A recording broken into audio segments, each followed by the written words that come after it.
Балдар музыка, жомок, сүрөт дүйнөсүндө жашаш керек. Мына ушул дүйнөнү албетте ата-эне жана билим казынасы болгон мектеп тартуулайт эмеспи? 1% талант, 99% эмгек деп элибизде бекер айтылбайт. Балдардын чыгармачылыктагы пайдубалы да бекем түптөлүп жаткан учурлар арбын.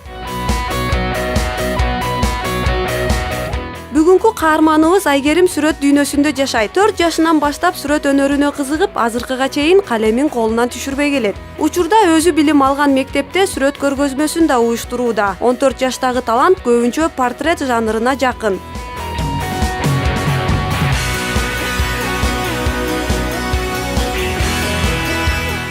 Окуучуларга сүрөт тарткандан эң эле сүрөт тарткандан эң кыйын десек, бул адамдын портретин тарткан абдан кыйын да. Балдарга ушуну айтып элем. Буларга 5-класстан бери программада да бар, бирок программадан тышкары дагы сүрөт тартканды үйрөтөм да. То есть могу адамдын портретин, адамдын элесин тартканды үйрөтүп анан. Анан балдар эми живопись, графика, натюрморт тарта беришет, бирок ошонун ичинен дагы мен токтоло кетсем, Айгерим портрет көтөрүп да неге деле. Анан мейли деп акырын ошо портрет жагынан жардам берип, ошонусун улантып келатабыз. Портрет жанры чыныгы дүйнөдө кандайдыр бир адамдын же бир топтун сүрөттөлүшү. Леонардо да Винчинин Мона Лиза портрети Лиза Герардини деген айымдын сүрөтү болуп саналат. Атагы чыккан сүрөтчүлөрдүн портреттерин көрүп шыктанган Айгерим турмуштагы адамдарды гана тартып чектелбейт, сүрөттөлүштөрдү оюнан чыгарат.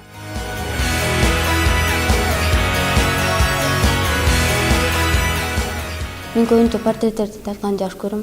Портреттеримди көбүнчөсүн өзүм оюман тартат. Көбүнчө көчүргөндү эмес, оюман тартканды жакшы көрөм. Көбүнчө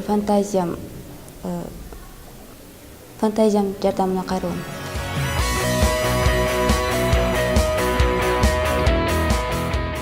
Портрет жанрында сүрөтчү адамдын көзүнө көп маани берет. Себеби көз адамдын ички туюмун жана мүнөзүн чагылдырат. Адамдын индивидуалдуулугун таанытып, сулуулугун көрсөтүп турат.